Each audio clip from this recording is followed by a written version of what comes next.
Spot ലൈവിനെ പരിശോധിക്കുന്നത് മറ്റൊരു വിഷയമാണ്. അതായത് ഹൈക്കോടതിയിൽ നിന്നും കഴിഞ്ഞ ദിവസം ലിവിംഗ് ടുഗദർ റിലേഷനുമായി ബന്ധപ്പെട്ടൊരു നിർണായക വിധി വന്നിരുന്നു. ആ കേസാണ് സ്പോട്ട് ലൈവിനെ പരിശോധിക്കുന്നത്. ലിവിംഗ് ടുഗദർ ബന്ധം നിയമപരമായ വിവാഹമല്ലാത്തതിനാൽ ഗാർഹിക പീഡന നിരോധന നിയമത്തിലെ അനുസരിച്ചുള്ള കുറ്റം പങ്കാളിക്ക് ബാധകമല്ലെന്ന് ഹൈക്കോടതി. ലിവിംഗ് ടുഗദർ പങ്കാളിയെ ഭർത്താവെന്ന് പറയാനാകില്ലെന്നും ഹൈക്കോടതി വ്യക്തമാക്കി. എറണാകുളം സ്വദേശിയായ യുവാവുമായി ലിവിൻ ബന്ധത്തിലായിരുന്ന സമയത്ത് ശാരീരികവും മാനസികവുമായ പീഡനത്തിന് ഇരയായെന്ന് കാട്ടി കോഴിക്കോട് സ്വദേശിന് നൽകിയ പരാതി റദ്ദാക്കിക്കൊണ്ടാണ് ഹൈക്കോടതി ഇക്കാര്യം വ്യക്തമാക്കിയത്. ആജ്ഞ രവീന്ദ്രൻ ചേരുന്നുണ്ട് വിശദാംശങ്ങളുമായി. ആജ്ഞ, ഈ പുതിയ തലമുറയെ സംബന്ധിച്ച് ഇപ്പോൾ വിവാഹ ജീവിതത്തെക്കാളും വിവാഹ ബന്ധങ്ങളെക്കാളും കൂടുതൽ ചെറുപ്പക്കാരും തെരഞ്ഞെടുക്കുന്നത് ലിവിംഗ് ടുഗദർ റിലേഷനാണ്. അതിനവർ പറയുന്ന ന്യായങ്ങളും വാദങ്ങളും ഒക്കെ വിചിത്രമാണ്. കാരണം വിവാഹം എന്ന ചട്ടക്കൂടില്ല, മറ്റ് കമ്മിറ്റ്മെന്റ്സ് ഇല്ല, ഈ ഗാർഹിക പീഡനങ്ങൾ ഏൽക്കേണ്ടി വരില്ല എന്നൊക്കെയാണ് പ്രത്യേകിച്ചും പെൺകുട്ടികളുടെ ഒരു വാദങ്ങൾ. പക്ഷേ ഈ ഒരു കേസ് പരിശോധിച്ചാൽ, ഈ കോഴിക്കോട് സ്വദേശിനിയായ യുവതിയുടെ കേസ് പരിശോധിച്ചു കഴിഞ്ഞാൽ, ഇവർ ലിവിംഗ് ടുഗദർ റിലേഷൻ ആയിരുന്ന സമയത്ത് ഈ പങ്കാളിയുടെ ഭാഗത്തുനിന്ന് ശാരീരികവും മാനസികവുമായ പീഡനം ഏൽക്കേണ്ടി വന്നു. പക്ഷേ യാതൊരു വിധത്തിലുള്ള നിയമപരിരക്ഷയും ഇത്തരം ബന്ധങ്ങൾക്കില്ല എന്ന് തന്നെയല്ലേ ഹൈക്കോടതിയുടെ വിധിയിൽ നിന്നും മനസ്സിലാക്കേണ്ടത്? ആജ്ഞ.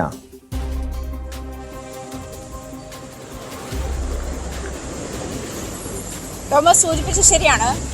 കൃത്യമായിട്ട് പറഞ്ഞാൽ 498A, അതായത് വിവാഹത്തിലൂടെ ഉള്ള ബന്ധം, ഭർത്താവിൻ്റെയോ ഭർത്താവിൻ്റെ വീട്ടുകാരുടെയോ ഗാർഹിക പീഡനത്തിലോ ഗാർഹികമായി സ്ത്രീധന പീഡനമോ അല്ലെങ്കിൽ ഗാർഹികമായിട്ടുള്ള പീഡനത്തിന് നൽകുന്ന ഇതാണ് സെക്ഷനാണ്. അതല്ല, അത്തരം പീഡനങ്ങൾ പരിഗണിക്കുന്ന സെക്ഷനാണ് ഈ 498A. 498A പ്രകാരം ഈ ചെറുപ്പക്കാരൻ ചെയ്തത് കുറ്റമല്ല എന്നാണ് ഹൈക്കോടതി വിധി വന്നിരിക്കുന്നത്. അതുകൊണ്ട് തന്നെ ഈ പെൺകുട്ടിയുടെ പരാതി റദ്ദാക്കുന്നുവെന്നാണ്. പക്ഷേ അവിടെ ഒരു സാധ്യതയുള്ളത് ഈ പെൺകുട്ടിക്ക് അതായത് പീഡനമേറ്റു എന്നുള്ളതും അവരുടെ പങ്കാളിയിൽ നിന്നും പീഡനമേറ്റു എന്നുള്ളതും, മറ്റൊരു സാധ്യതയുള്ളത് മാനസികവും ശാരീരികവുമായ പീഡനമേറ്റു എന്നൊരു പെൺകുട്ടി പറയുമ്പോൾ അല്ലെങ്കിൽ പെൺകുട്ടി ആരോപിക്കുമ്പോൾ അതിന് എന്ത് നീക്കുപോക്കാണ്, എന്ത് പരിരക്ഷയാണ് നൽകാൻ നിയമത്തിനുള്ളത് എന്നുള്ള സാധ്യതകൾ വേറെയുണ്ട്. പക്ഷേ ഗാർഹിക പീഡന നിയമപ്രകാരം അതിനുള്ള സാധ്യത ഇല്ലെന്നാണ് പറയുന്നത്. പക്ഷേ ഈ ടോം സൂചിപ്പിച്ചതുപോലെ ലിവിംഗ് ടുഗദർ റിലേഷൻഷിപ്പുകളിൽ നേരത്തെ തന്നെ കോടതിയുടെ വിധി ഉണ്ടായിരുന്നു. 5 വർഷം കണ്ടിന്യൂസ് ആയിട്ട് ലിവിംഗ് ടുഗദർ റിലേഷൻഷിപ്പിൽ ഏർപ്പെടുന്ന ആളുകളുടെ വിവാഹം സ്വമേധയാ രജിസ്റ്റർ ചെയ്യപ്പെടും. അതായത് അവർ ഭാര്യ ഭർത്താക്കന്മാരായി തന്നെ കൺസിഡർ ചെയ്യപ്പെടും എന്നൊരു കാര്യം കൂടി നേരത്തെ അങ്ങനെ ഒരു നിയമം കൂടി ഉണ്ട് എന്നാണ് ഞാൻ മനസ്സിലാക്കുന്നത്. പക്ഷേ ഇപ്പോൾ ഈ പറഞ്ഞതുപോലെ ഇത് ഒരു തരത്തിലുള്ള നിയമപരിരക്ഷയും ഒരു പൗരൻ എന്ന നിലയിൽ പോലും ആ പെൺകുട്ടിക്ക് ലഭിക്കുന്നില്ല എന്നുള്ളത് ഹൈക്കോടതി വിധിയെ മാനിക്കുന്നു. ഹൈക്കോടതിയോടുള്ള എല്ലാ ബഹുമാനവും നിലനിർത്തിക്കൊണ്ട് തന്നെയാണ് പറയുന്നത്. പക്ഷേ ഈ ഒരു തരത്തിൽ, അത് ഗാർഹിക പീഡന നിയമപ്രകാരം ഒരു പക്ഷേ ആ പെൺകുട്ടിക്ക് ഈ പറയുന്ന ഒരു ഇളവും ലഭിക്കുകയില്ലായിരിക്കാം. പക്ഷേ ഒരു സ്ത്രീ എന്നുള്ള നിലയിൽ, ഒരു പൗരൻ, ഈ സിറ്റിസൺ എന്നുള്ള നിലയിൽ ഒരാളിൽ നിന്നും, ഒപ്പം താമസിക്കുന്ന ഒരാളിൽ നിന്നും ശാരീരിക പീഡനം ഏറ്റുവാങ്ങേണ്ടി വരുന്നു എന്നുള്ളതും അതിന് ശിക്ഷ ഇല്ല, അല്ലെങ്കിൽ അതിനെ പരിരക്ഷിക്കാൻ, ആ ഒരു അവസ്ഥയെ നിന്നും ആ സ്ത്രീയെ പരിരക്ഷിക്കാനുള്ള സാധ്യതയില്ല എന്ന് കോടതി ബ്ലൈൻഡായി തള്ളിക്കളഞ്ഞു. പക്ഷേ ആ രീതിയിലല്ല ഞാൻ മനസ്സിലാക്കുന്ന അനുസരിച്ച് ഈ യുവതി പരാതി നൽകിയത് ഒരു ഗാർഹിക പീഡനമാണ്. ഗാർഹിക പീഡന കുറ്റം അത് ജാമ്യം പോലും ലഭിക്കാത്ത കുറ്റമാണ്. ഇവർ ബന്ധത്തിലായിരുന്ന സമയത്ത് ശാരീരികവും മാനസികവുമായ പീഡനത്തിനിരയായി ഗാർഹിക പീഡന നിരോധന നിയമപ്രകാരം നടപടി സ്വീകരിക്കണമെന്നാവശ്യപ്പെട്ടുകൊണ്ടാണ് യുവതി ഹൈക്കോടതിയെ പോലും സമീപിക്കുന്നത്.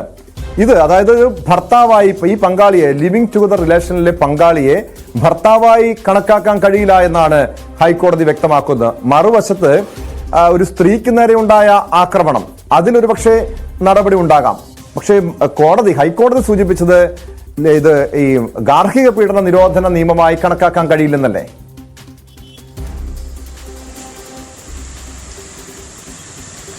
അങ്ങനെ തന്നെയാണ് കേട്ടോ. പക്ഷെ ആ പരാതി, അത് പെൺകുട്ടിയുടെ പരാതി നിരുപാധികം തള്ളിക്കളയുന്ന ഒരു വിധിയാണ്.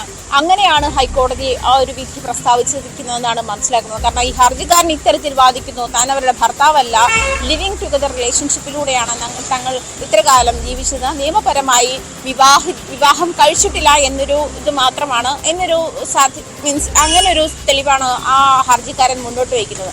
അതനുസരിച്ച് ഗാർഹിക പീഡന നിയമപ്രകാരം ഈ പെൺകുട്ടിയേറ്റ പീഡനത്തിന് അതിന്റെ പരിധിയിൽ വരുന്നില്ല എന്നാണ് ഹൈക്കോടതി മെൻഷൻ ചെയ്തിരിക്കുന്നത്. പക്ഷേ അതിനകത്ത് മാത്രമല്ല ഈ പരാതി ഹൈക്കോടതി തള്ളിക്കളഞ്ഞു എന്നൊരു ഇതിലേക്കൂടി അത് ലീഡ് ചെയ്യുന്നുണ്ട്. പക്ഷെ അതിനകത്താണ് ഞാൻ പറഞ്ഞത്, ഇങ്ങനെ ഒരു സാധ്യത കൂടി ഉണ്ടായിരുന്നു, പക്ഷെ അത് പരിഗണിച്ച് കണ്ടില്ല എന്ന് മാത്രമല്ല, നമ്മൾ ഈ വെസ്റ്റേൺ കൾച്ചറിലുള്ള ഒരു സംവിധാനമാണല്ലോ ഈ ലിവിങ് ടുഗദർ റിലേഷൻഷിപ്പ് എന്ന് പറയുന്നത്. അത് ഇന്ത്യയിലേക്ക് കടന്നു വരുന്ന ഒരു പക്ഷെ ഞാൻ പറയുന്നത് അത് ചിലപ്പോൾ എൻ്റെ മാത്രം ആറ്റിറ്റ്യൂഡ് ആയിരിക്കാം. അത് നമ്മളും മാനസികമായി അല്ലെങ്കിൽ നമ്മളതിനെ അക്സെപ്റ്റ് ചെയ്യാൻ മാത്രം ഇനിയും വളർന്നിട്ടില്ല എന്നൊരു സാഹചര്യം കൂടി ഉണ്ടോ നമ്മുടെ കേരളത്തിൽ പ്രത്യേകിച്ച് എന്ന് പറയാം. നമ്മൾ അഭ്യസവിദ്യരാണ്, അങ്ങേയറ്റം പുരോഗമനവാദികളാണ് എന്ന് പറയുമ്പോൾ, പക്ഷേ ഇത്തരം കാര്യങ്ങളോടൊക്കെ കൂടി ഒരു തരം ഉപേക്ഷാ മനോഭാവം കൂടി നമ്മുടെ നിയമ സംവിധാനങ്ങൾ ഉൾപ്പെടെ അതിനോട് ഇത്തരത്തിൽ പ്രതികരിക്കുന്നുണ്ടോ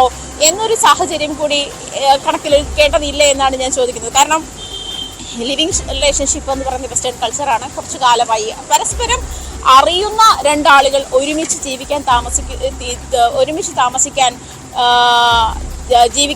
തീരുമാനിക്കുന്നു എന്ന് പറയുന്നത് ഒരു പോസിറ്റീവ്, ഒരു നല്ല കാര്യമല്ലേ എന്നാണ് എനിക്ക് തിരിച്ചങ്ങോട്ടും ചോദിക്കാനുള്ളത് കേട്ടോ.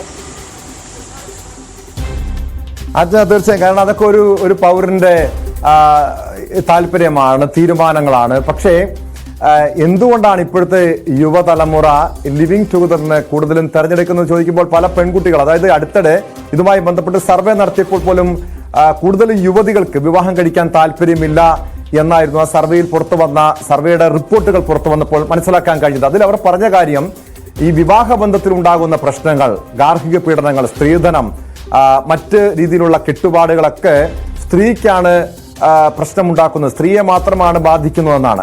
പക്ഷെ ഇവിടെ ഈ ലിവിങ് ടുഗദർ റിലേഷനിലേക്ക് വന്നാലും ഇവിടെയും ഇരയാകപ്പെടുന്നത് ഈ പെൺകുട്ടികളല്ലേ, സ്ത്രീകളല്ലേ. മറുവശത്ത് ഒരു നിയമപരിരക്ഷ, വിവാഹത്തിൽ ഒരു നിയമപരിരക്ഷയുണ്ട്, ഇവിടെ ആ നിയമപരിരക്ഷ പോലും ഇല്ല എന്ന് പറയുമ്പോൾ ഇവിടെയും സ്ത്രീ ചൂഷണം ചെയ്യപ്പെടുന്നു, അല്ലെങ്കിൽ സ്ത്രീ ഇരയാകപ്പെടുന്നു എന്നതല്ലേ ഈ സംഭവങ്ങളിൽ നിന്നും, അടിക്കടി ഉണ്ടാകുന്ന പല കേസുകളിൽ നിന്നും മനസ്സിലാക്കുന്നത്.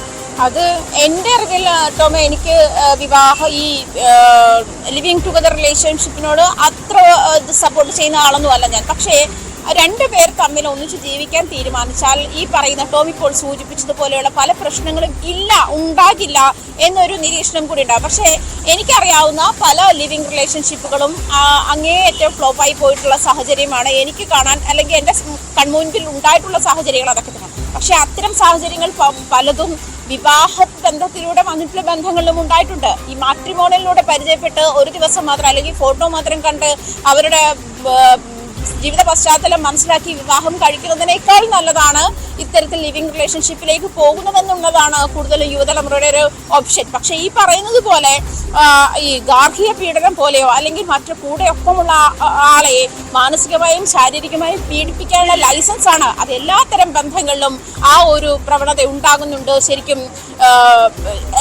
കൂടെയുള്ള ഒരാളെ അല്ലെങ്കിൽ ഇവിടെയുള്ള ഈ യുവതലമുറ ചൂണ്ടിക്കാണിക്കുന്ന ഒരു സാഹചര്യം എന്ന് പറയുന്നത് ഇതെപ്പോൾ വേണമെങ്കിലും വേണ്ട എന്ന് വെക്കാം. അടിക്കടി പുതിയ ബന്ധങ്ങളിലേക്ക് പോകുന്നതിന് അല്ലെങ്കിൽ ഒപ്പമുള്ള ആളെ മടുക്കുന്നതോടെ അവസാനിക്കുന്നതാണ് ലിവിങ് ടുഗദർ റിലേഷൻഷിപ്പ്. പക്ഷെ വിവാഹം അങ്ങനെയല്ല. രണ്ട് ഫാമിലി, രണ്ട് കൾച്ചർ, രണ്ട് സംസ്കാരത്തിലുള്ള ആളുകൾ തമ്മിലുള്ള ഒരു ടൈപ്പാണ്, ബന്ധമാണ്. അതുകൊണ്ട് തന്നെ അതിൽ നിന്ന് അത്ര പെട്ടെന്ന് വിടുതൽ ലഭിച്ച് പോകുന്നത്. പക്ഷെ അങ്ങനെ വിടുതൽ ലഭിച്ച് പോകാത്ത സാഹചര്യത്തിൽ പോലും പലപ്പോഴും ഡിവോഴ്സ് ആവശ്യമുള്ള സ്ത്രീകളോ പുരുഷന്മാരോ അങ്ങനെ ഉള്ള ആളുകൾ പോലും ഈ പറയുന്ന ബന്ധങ്ങളുടെ പേരിലോ അതല്ലെങ്കിൽ കെട്ടുപാടുകളുടെ പേരിലോ ഒക്കെ ജീവിതാന്ത്യം വരെ ഈ ഒരാളെ അല്ലെങ്കിൽ ഈ ഒരു കൂട്ടരെ സഹിച്ച് ജീവിക്കേണ്ടുന്ന സാഹചര്യങ്ങൾ പലതുമുണ്ട്. നമ്മൾ സ്ത്രീധന പീഡന മരണങ്ങളും അത്തരം സാഹചര്യം അല്ലെങ്കിൽ ഗാർഹിക പീഡന മരണങ്ങളും. പക്ഷേ മറുവശത്ത് ഏതാനും മാസങ്ങൾക്ക് മുൻപ്, അതായത് 2023 പാലക്കാട് ഉണ്ടായ ഒരു സംഭവം ഒന്ന് ചൂണ്ടിക്കാണിക്കാം. അതായത് കോട്ടയം സ്വദേശിനിയായ ഒരു യുവതിയും പാലക്കാട് സ്വദേശിയായ ഒരു യുവാവും തമ്മിൽ ലിവിംഗ് ടുഗദർ റിലേഷൻ വന്നു. അവർക്ക് കുഞ്ഞുണ്ടായി കഴിഞ്ഞപ്പോൾ ഈ യുവാവ് ഈ ബന്ധം ഉപേക്ഷിച്ച് കടന്നു കളയുന്നു. പിന്നീട് ആ കുഞ്ഞിനെ സ്വന്തം അമ്മ കൊലപ്പെടുത്തിയൊരു സാഹചര്യം. അവിടെ അവർ പറഞ്ഞത്, പോലീസിനോട് പറഞ്ഞ വാദം ഇതായിരുന്നു. ആ യുവതി, എനിക്ക് എൻ്റെ കുഞ്ഞിനെ നോക്കാൻ ഭർത്താവില്ല, അതായത് പങ്കാളിയില്ല, അയാൾ ഉപേക്ഷിച്ചു പോയി. എൻ്റെ വീട്ടിൽ എനിക്ക് ഈ ലിവിംഗ് ടുഗദർ റിലേഷൻ ആയതുകൊണ്ട് അന്ന് വീട്ടിൽ നിന്നും ഇറങ്ങിപ്പോരേണ്ടി വന്നു. എനിക്കൊരു തൊഴിലെടുക്കാൻ പോകാൻ, കാരണം കുഞ്ഞിന് 1 വയസ്സ് മാത്രമേ പ്രായമുള്ളൂ. ആ കുഞ്ഞിനെ ഉപേക്ഷിച്ചിട്ട് തൊഴിൽ ചെയ്യാൻ പോകാൻ കഴിയാത്തൊരു സാഹചര്യമുണ്ട്. അതുകൊണ്ട് കുഞ്ഞിനെ കൊലപ്പെടുത്തിയെന്നായിരുന്നു ആ യുവതിയുടെ, ആ അമ്മയുടെ വാദം. ഇതുപോലെ ഈ ഇത്തരം റിലേഷനുകളിൽ ഒരു കുട്ടി ഉണ്ടായാൽ പോലും അവിടെ ആർക്കാണ് അതിന്റെ ഉത്തരവാദിത്വം? സ്ത്രീ മാത്രം അവിടെ ഇതിന്റെ പ്രാരാബ്ധങ്ങൾ വീണ്ടും ഏറ്റെടുക്കുന്നു. അതായത് കുടുംബത്തിൽ എന്താണോ സമാനമായ അവസ്ഥ. അങ്ങനെയെങ്കിൽ ഈ ലിവിംഗ് ടുഗദർ റിലേഷൻ തെരഞ്ഞെടുക്കുന്ന പെൺകുട്ടികളെ സംബന്ധിച്ച് അവർ ഇക്കാര്യങ്ങളൊക്കെ പരിശോധിക്കേണ്ടതല്ലേ, ചിന്തിക്കേണ്ടതല്ലേ, ഇതിന്റെ അപകടവും തിരിച്ചറിയേണ്ടതല്ലേ ആജ്ഞ?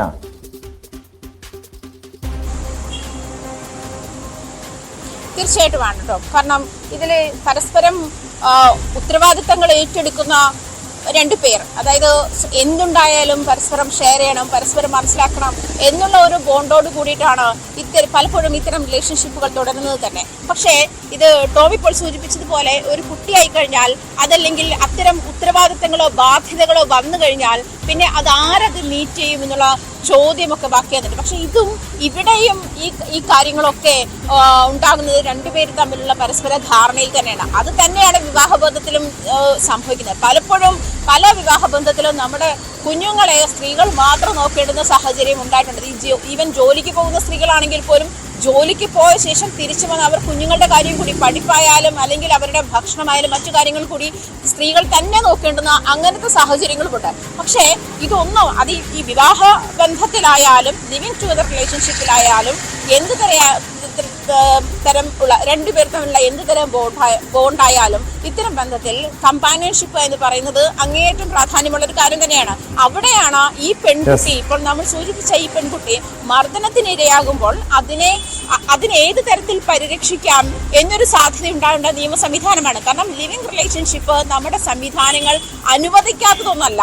അതല്ലെങ്കിൽ അത് നിയമവിരുദ്ധമാണ് എന്ന് നമ്മുടെ കോടതികൾ ചൂണ്ടിക്കാട്ടുന്നില്ല. ഇത് നിയമവിരുദ്ധമാണ്. ആകെ നിയമവിരുദ്ധമായിട്ടുള്ള ബന്ധം എന്ന് പറയുന്നത് വിവാഹിതനായ ഒരാൾ ലിവിംഗ് റിലേഷൻഷിപ്പിൽ ഏർപ്പെടുമ്പോൾ അത് നിയമവിരുദ്ധമാണ് എന്ന് മാത്രമേ കോടതി കാണിച്ചിട്ടുള്ളൂ. അല്ലാതെ ഇത്തരം മറ്റു കെട്ടുപാടുകളില്ലാത്തവർ, അതായത് വിവാഹം കൃത്യമായ നിരീക്ഷണമാണ് ആജ്ഞ നടത്തിയത്. പക്ഷേ ഈ യുവതികൾ, ലിവിംഗ് ടുഗദർ റിലേഷൻ തിരഞ്ഞെടുക്കുന്ന യുവതികൾ, ഇത്തരം അപകടമുണ്ട്, നിയമപരമായ പരിരക്ഷ തങ്ങൾക്കില്ല എന്ന യാഥാർത്ഥ്യം കൂടി തിരിച്ചറിയണം. കാരണം കോടതിയിൽ ലിവിംഗ് ടുഗദർ റിലേഷനിൽ പങ്കാളിയുടെ ഭാഗത്തു നിന്ന് ഏതെങ്കിലും രീതിയിലുള്ള പ്രശ്നങ്ങൾ ഉണ്ടായാൽ, ശാരീരികവും മാനസികവുമായ ആക്രമണം ഉണ്ടായാൽ അത് ഗാർഹിക പീഡനമായി കണക്കാക്കില്ല, ആ പങ്കാളിയെ ഭർത്താവായി കണക്കാക്കാൻ കഴിയില്ല എന്നാണ് ഹൈക്കോടതി വ്യക്തമാക്കിയ കാര്യം. സ്പോട്ട് ലൈവിലേക്ക് മടങ്ങിയെത്താം ഇടവേളയ്ക്ക് ശേഷം.